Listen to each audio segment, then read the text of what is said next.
Assalamualaikum dan salam sejahtera. Apa khabar semua yang sedang menonton? Anda sedang menyaksikan pentadbiran psikometrik di Didik TV KPM bersama saya Syamira Nazir. Di mana pada hari ini kawan-kawan kita akan membincangkan sebuah tajuk iaitu kenali konstruk artistik dalam IMK. IMK merupakan sekatan kepada inventory minat kerjaya. Dan kalau kita boleh lihat di dalam teori pemilihan kerjaya Holland terdapat 6 jenis personaliti yang dibincangkan, antaranya realistik, investigatif, artistik, social, enterprising serta konvensional. Dan untuk hari ini, kita akan membincangkan tentang artistik bersama dengan seorang guru penyampai yang merupakan guru bimbingan dan kaunseling sepenuh masa dari SMK Bandar Tun Hussein On 2 Ceras Selangor. Siapakah beliau? Jom kita saksikan terlebih dahulu profil guru.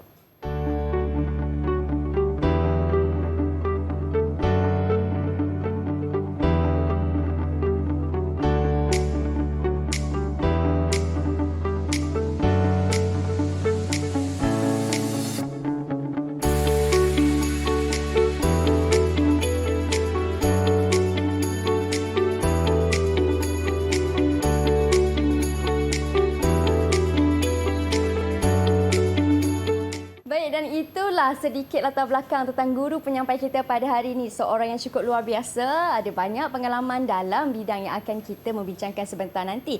Dan bersama dengan Mira di studio hari ini, beliau merupakan Cikgu Nur Hayati Zainuddin. Assalamualaikum Cikgu. Waalaikumsalam Mira. Apa khabar Cikgu, sihat? Alhamdulillah sihat. Mira apa khabar? Sihat juga Cikgu. Selamat datang Cikgu di Didik TV. Terima kasih. Baik Cikgu, sebelum kita teruskan di sesi perbincangan kita pada hari ini, tak lupa juga untuk Mira memperkenalkan juru bahasa isyarat yang bersama dengan kami di studio, iaitu Cikgu Muhammad Buhari Cik Hassan dari SK Pendidikan Khas Selangor. Apa khabar Cikgu? Sihat Cikgu Alhamdulillah. Terima kasih banyak Cikgu Buhari kerana sudi bersama dengan kami untuk hari ini. Baiklah Cikgu Hayati, kita akan membincangkan tentang konstruk artistik dalam IMK. Tetapi mesti ataupun mungkin ada di kalangan penonton sekarang ni yang tak tahu apa yang dimaksudkan sebenarnya dengan artistik tu Cikgu. Sebenarnya artistik ni satu perkataan yang kalau kita lihat dari sudut bahasa lah, kita tengok dari sudut bahasa, merujuk kepada sesuatu yang sangat indah. Bermakna ianya berkait dengan nilai-nilai kesenian ataupun sesuatu perkara yang kita lakukan dengan perasaan kesenian. Okay. Selain itu juga ianya pastilah orang kata apa, ada yang tertanya-tanya kan, artistik ni hanya satu seni saja ke kan? Tapi sebenarnya artistik ini merangkumi pelbagai kesenian. Seni muzik, seni nyanyian, seni lukis, tarian, seni reka dan banyak lagi. Okey, baik Cikgu. Dan saya difahamkan ada paparan video yang mungkin boleh membuatkan penonton di rumah lebih jelas tentang apa yang dimaksudkan dengan artistik ini. Sebentar tadi video itu pun sudah dipaparkan. Kita tengok lagi sekali, boleh Cikgu? Boleh. Jom kita tengok semula video tersebut. Paparan video.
Itu dia. Murid yang bermain violin. Dan ini dikira sebagai artistik Cikgu? Ya betul. Ini salah satu cabang dalam artistik, iaitu seni muzik ataupun seni bermain alat muzik lah. Yang video sebentar tadi. Okey, senang kata semua yang berkaitan dengan seni-seni inilah. Baik cikgu, itu tentang definisi artistik. Bagaimana pula tentang ciri-ciri personaliti yang ada terhadap individu artistik ni? Apa ciri-cirinya cikgu? Jadi antara ciri-ciri personaliti individu artistik ini, yang pertama kita boleh lihat dari segi dia suka menggambarkan sesuatu, berimajinasi, ya. Kemudian dia ada gerak hati ataupun daya untuk mencari ilham menerusi imajinasi. Ya. Kemudian individu artistik ini juga dia suka menjadi dirinya sendiri, dia bebas. Maknanya dia seorang yang original, tulen, bermakna dia tidak suka hipokrasi lah, maknanya tidak hipokrit ya dengan dirinya. Ya, kemudian selain daripada itu juga individu artistik ini gemar untuk membuat penilaian diri. Apabila dia dah melakukan sesuatu, dia gemar untuk menilai kembali apa yang dia lakukan. Seterusnya pula, tadi kita lihat dari segi bahasa kan, artistik menggemarkan keindahan. Begitulah juga individu yang berpersonaliti artistik sukakan keindahan, ya. Dia melihat sesuatu itu untuk nilai-nilai estetika. Bukan hanya macam lukisan di belakang kan, dia bukan hanya melihat itu sebagai sekadar lukisan, tetapi ada nilai keindahan, nilai estetika, nilai seni di sebaliknya. Itu individu personaliti artistik lah. Dan terakhir sekali ialah berkaitan dengan hati dan perasaan. Itulah, kita memanglah ada hati dan perasaan kan seorang manusia, tetapi individu artistik lebih unik, lebih istimewa kerana dia boleh menzahirkan perasaan dan emosi menerusi kesenian, nyanyian, lukisan kan. Bila dia gembira dia boleh melakar sesuatu yang indah ya, ataupun menulis puisi. Jadi itu antara personaliti artistik yang sangat unik, sangat istimewa dan sungguh-sungguh menghargai nilai-nilai kesenian. Wow, menarik tu. Jadi macam mana sekarang dah jelas dah penonton tentang ciri-ciri personaliti yang ada pada individu artistik ni. Baik cikgu, saya rasa cikgu tanya saya satu soalan tadi. Ya, sebenarnya tertanya-tanya ni dengan wajah yang indah, yang cantik cikgu. ni kan. Ada kenal dengan individu artistik ke dalam kehidupan Syamira? Oh, individu artistik cikgu Ada cikgu. Kalau saya kata juru hias ataupun juru makeup, adakah itu tergolong dalam individu artistik cikgu? Betul, sebabnya dia menata rias dan juga menghasilkan rekaan ni, walaupun bukanlah rekaan baju dan sebagainya, tetapi menata rias wajah sehingga jadi indah dan cantik seperti Syamira lah. Jadi dia pandai bermain dengan tone warna, jadi di situlah kreativiti itu boleh terhasil. Jadi juru hias tu ataupun juru makeup itu adalah individu artistik. Wah, menarik tu cikgu. Baik, sekarang ni kita dah faham sedikit apa yang dimaksudkan dengan artistik dan juga telah mengetahui apa sebenarnya ciri-ciri personaliti yang ada pada individu artistik ni. Kita akan berhenti berehat seketika, kita akan sambung lagi pembincangan kita tentang kenali konstruk artistik dalam IMK sebentar nanti. Jangan ke mana-mana, teruskan setia bersama dengan kami.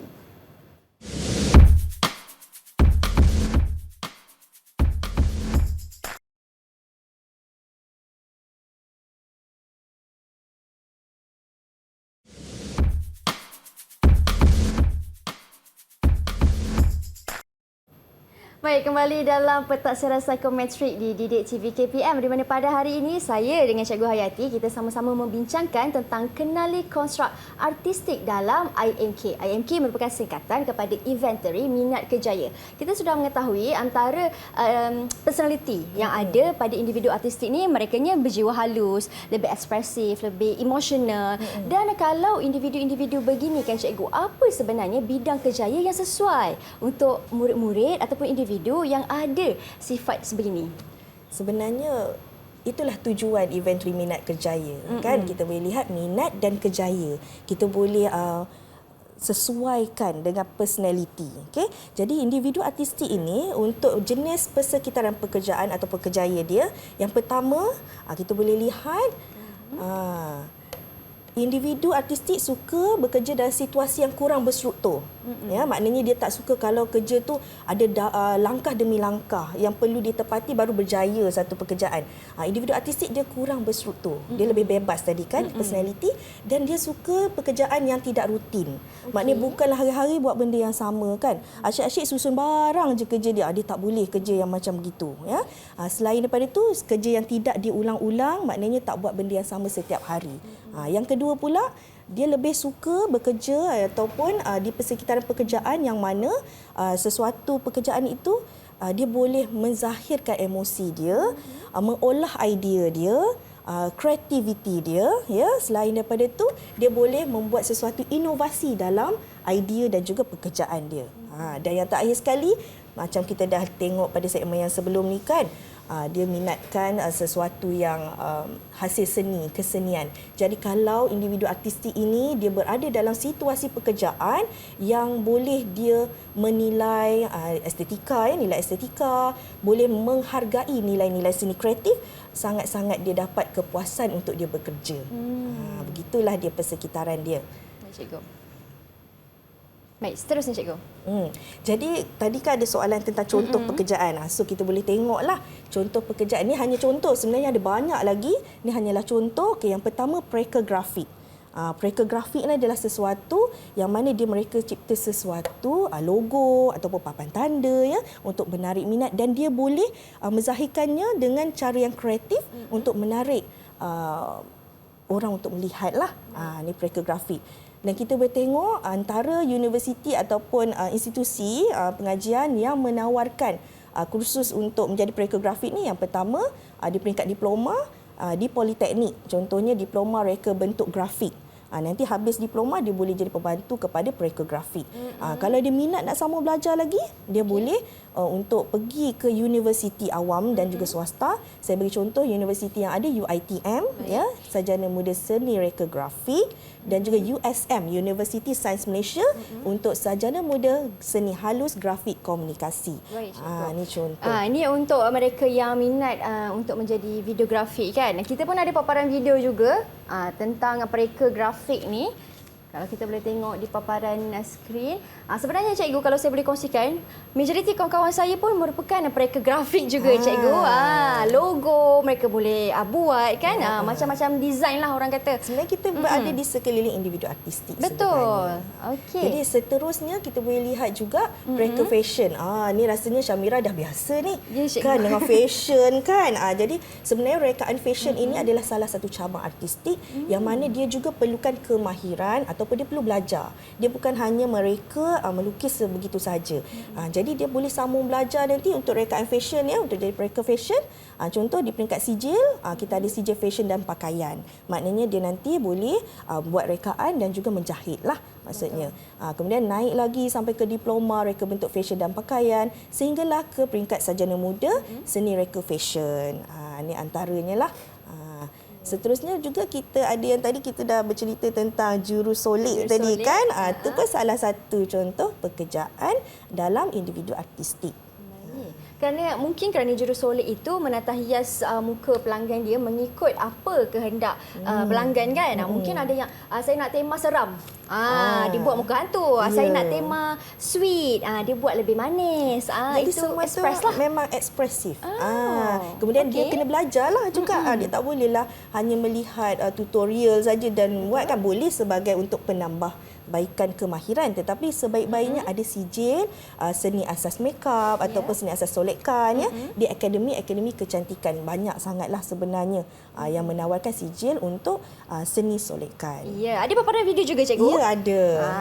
Jom kita tengok antara kerjaya dalam bidang artistik ni. Ini dia, jurus solid, menata hias muka pelanggannya kan. Itu pun sebenarnya kena ada kreativiti juga, cikgu. Ya, betul. Kena ada tangan, kena ada seni. Kalau ya. tak, kekok juga nak pegang berus tu. Betul, saya setuju sangat tu. Baik, cikgu. Itu tentang jurus solid. Yang berikutnya, cikgu, ada juga kan bidang kerjaya lain? Ada. Yang ini pun rasanya pun biasa kan. Kita lihat kan, contoh di majlis-majlis perkahwinan, ya, ataupun mungkin untuk membuat profil, ya, profil individu, ya, kita perlukan juru foto. Baik. Juru foto ni pun dia ada teknik dia, ada kemahiran dia, dan ada tempat untuk dia sambung belajar. Juru foto ni bukan terhad kepada majlis-majlis saja. Ada yang menjadi juru foto untuk makanan kan, contoh gambar yang ada, ya. Kemudian ada juga juru foto yang untuk alam sekitar, ya, ataupun haiwan, ya, seperti di rancangan-rancangan TV kan kita ada juru foto. Jadi antara tempat yang boleh kalau murid-murid nak masuk, ya, kalau minat dalam bidang fotografi, kita boleh ke Institut Kemahiran Belia Negara IKBN untuk sijil teknologi fotografi. Kemudian dan sijil fotografi komersial ada ditawarkan di College Community, sehinggalah sarjana muda foto media kreatif.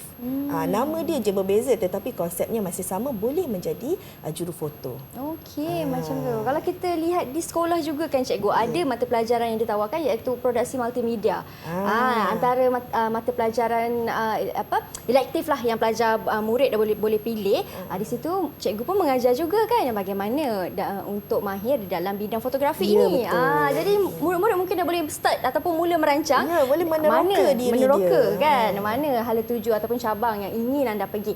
Baik cikgu, ini untuk fotografer ataupun juru foto. Berikutnya cikgu. Yang ini kartunis. Kartunis? Kan kanak-kanak kecil suka membaca komik. Saya tak pastilah kan masih lagi ke komik secara buku kan, sebab sekarang kita lebih kepada digital. Betul. Jadi kartunis digital kita boleh lihat dia boleh zahirkan dari segi lukisan kepada animasi. Jadi saya kaitkan siapa yang berminat dalam bidang melukis kartun, sebaik-baiknya dia terus melangkah ke bidang yang lebih kepada teknologi lah. Betul. Dengan zaman kita sekarang kan lebih kepada teknologi digital, jadi dia boleh mengambil bidang animasi. Memang terlalu banyak. Di institusi swasta pun ada, di institusi awam pun ada. Ya. Contohnya adalah contoh-contoh lah. Contoh-contoh universiti yang menawarkan di peringkat diploma dan juga peringkat sarjana muda dalam bidang reka bentuk animasi ataupun teknologi animasi yang berminat kepada lukisan kartun. Gitu. Baik, okey. Kartunis juga merupakan cabang untuk bidang artistik juga. Dan kita pun ada yang terakhir juga antara cabang lain, iaitu apa cikgu? Yang ini menarik. Rasanya ni bukan setakat murid-murid suka ya, ibu bapa pun suka ya, iaitu juru hias dalaman. Kita susun atur perabot ya, warna dinding dan sebagainya, tetapi ini lebih profesional. Maknanya juru hias dalaman ataupun reka bentuk dalaman ini dia perlu belajar dari segi tona warna ya, susun atur perabot, reka bentuk perabot ya. Di sinilah dia boleh menghasilkan satu ruangan mengikut kreativiti dia. Tapi dalam masa yang sama kena mengikut kehendak klien jugalah. Betul. Kan. Jadi antara tempat dia untuk sarjana muda kita ada di UiTM, Universiti Malaysia Kelantan, UMK dan Universiti Sains Malaysia. Jadi ini antara tempatlah dan sijil dan peringkat diploma. Jadi semua yang saya terangkan tadi ni sebenarnya banyak kepada lepasan SPM. Tapi saya beri contoh juga, jika ada yang berminat selepas tingkatan 3, sebenarnya ada satu contoh macam fashion ya.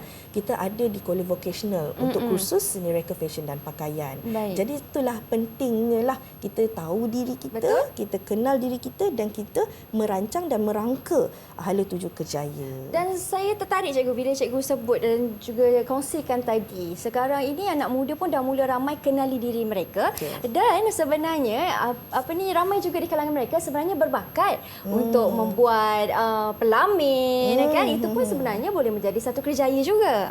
Okey. Dan kalau cikgu boleh kongsikanlah di mana kita boleh jumpa hasil-hasil karya individu artistik ni cikgu? Bila kita lihat kepada hasil karya ni, kadang orang hanya nampak di galeri kan. Jalan di galeri lukisan, kita boleh tengok lukisan itulah seni. Sebenarnya tidak. Sebenarnya dari bermulalah contoh kita nak keluar daripada rumah, kita mengenakan pakaian, tudung sebagainya, kita telah berhadapan dengan hasil kerja seorang artistik. Rekaan fashion, rekaan tudung, warna dan sebagainya. Naik kereta, buka radio. Itu juga individu artistik, mendendangkan lagu, seorang penyanyi, penggubah lagu ataupun penulis liriknya. Di situ hasil karya ataupun kerja individu artistik. Seterusnya kita bawa kereta, kita tengok kiri kanan ya, lebuh raya, papan iklan. Ada modelnya, pastilah ada juru fotonya. Jadi di situlah hasil kerja yang kita boleh nampak. Jadi sebenarnya di sekeliling kita memang terlalu banyak. Contoh di dalam tempat kita sekarang kan, studio pun kita ada pereka grafik, kita ada juru foto ya, kita ada penata rias kan. Jadi itulah dia individu artistik yang ada di sekeliling kita. Baik cikgu. Jadi kawan-kawan, kalau ada yang berbakat di dalam bidang artistik ini, tunjukkan bakat bakat anda, serlahkan bakat anda dengan memilih cabang yang bersesuaian. Mungkin ada di antara anda yang berbakat dalam bidang lukisan, yang boleh menjadi kartunis. Teruskan macam mana Cikgu Hayati kata, kenali diri anda. Siapa tahu mungkin anda pun boleh mengharumkan nama negara kita seperti mana kartunis kita yang terkenal iaitu Datuk Light yang dah mengharumkan nama negara kita. Baik, Cikgu, kita akan berhenti berehat seketika. Kita akan sambung lagi perbincangan kita tentang kenali konstruk artistik dalam IMK. Jangan ke mana-mana, hanya di Pentaksiran Psikometrik.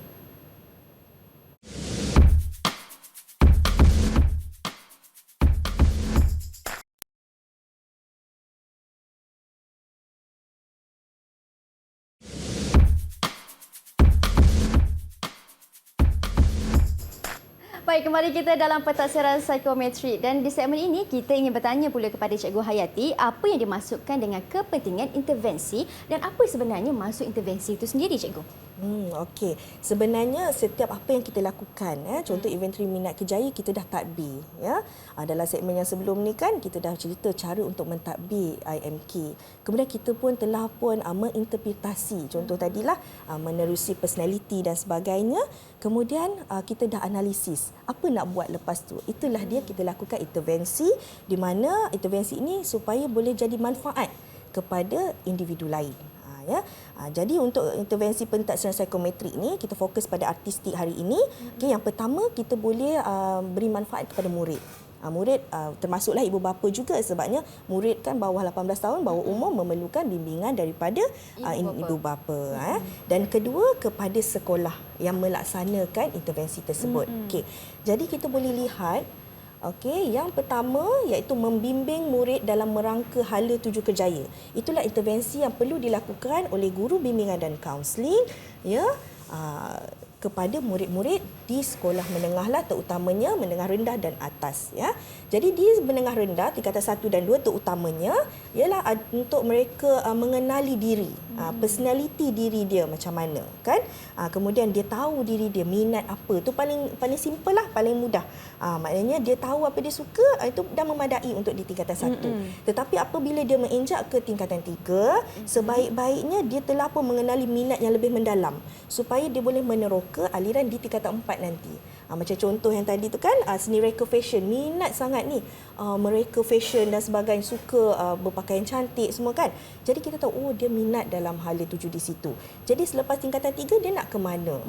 Mungkin boleh mengambil mata pelajaran elektif sains rumah tangga yang ada dalam bab jahitan. So dia boleh meneroka aliran di tingkatan 4. Manakala apabila dia telah pun masuk di tingkatan 4 dan 5, di menengah atas, dia boleh meneroka bidang kerjaya yang bersesuaian dengan diri di ada tuju selepas SPM lah. Lepas SPM dia. Maknanya universiti mana, tadi kita dah bagi contoh kan.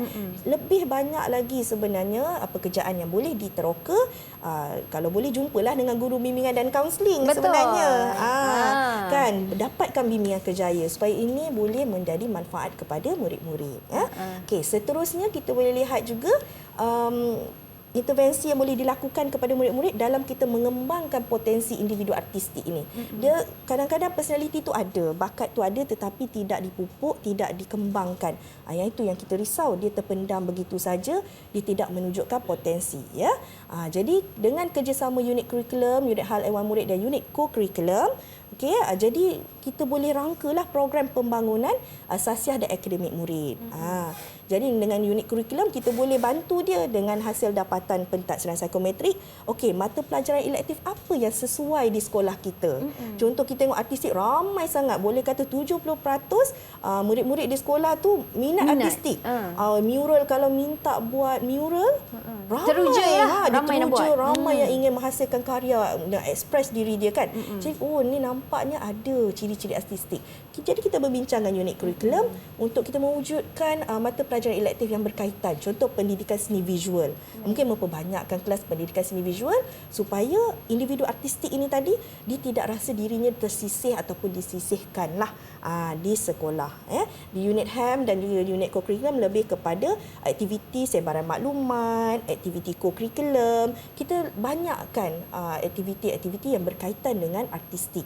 Kita boleh tengok jugalah contoh, saya ada nak tunjukkan contohlah. Ni hasil karya murid. Oh. Okey, ni Murid cikgu, sempena ya di sekolah saya sempena Hari Guru. Dia melukis secara digital lah, kartunis tadi tu kan. Secara digital dia buatlah komik ringkas. Jadi dia nak ucapkan selamat Hari Guru lah kepada cikgunya. Baik, ini antara inisiatif yang dibangunkan oleh pihak sekolah sendiri kan untuk meraihkan lebih ramai murid-murid yang ada personaliti artistik ini. Baik, cikgu. Betul. Kemudian kita boleh juga kan buat aktiviti sebaran maklumat. Baik. Pencegahan dadah contohnya kan, doodle anti dadah, yang mana dia menzahirkan sesuatu secara bertema tetapi dengan hasil kreativitinya tersendiri. Betul. Seterusnya kita boleh lihat persembahan. Rasanya semua sekolah kan dia ada sebenarnya aktiviti-aktiviti ini sebagai contohlah. Ya, dari segi seni tari, seni nyanyian, ya, ada yang pelajar dia suka menari. Jadi kita bagi dia peluang dengan bimbingan guru lah supaya tarian itu bersesuaian di sekolah dan nyanyian lagu-lagu yang bersesuaian, ya. Kemudian bermain alat muzik macam contoh mula-mula tadi tu. Jadi seni muzik di situ ada yang boleh bermain pelbagai alat muzik, cuma kadang-kala apabila tidak diberi peluang, yang itu yang terpendam tu dia main seorang-seorang kat bilik macam tu. Baik, cikgu. Jadi terima kasih banyak Cikgu Hayati atas perkongsian yang diberikan kepada murid-murid mana yang tahu ataupun rasa diri mereka ada bakat yang boleh digilap lagi, teruskan ke depan, teruskan teroka diri anda, jangan malu, jangan segan untuk kembangkan apa sebenarnya mutiara yang ada dalam diri anda. Yang paling penting sekali, tepuk dada, tanya selera, pilih betul-betul bidang ataupun hala tuju mana yang anda mahu rencanakan dalam masa depan. Itu dia sedikit perkongsian tentang kenali konstruk artistik dalam IMK bersama dengan Cikgu Nur Hayati Zainuddin. Terima kasih banyak Cikgu atas perkongsian pada hari ini. Diharapkan kawan-kawan di rumah dapat manfaat daripada ilmu yang dicurahkan dan teruskan setia untuk menonton pentaksiran psikometrik untuk lebih banyak lagi perkongsian yang menarik. Saya Syamira Nazir. Assalamualaikum dan salam sejahtera.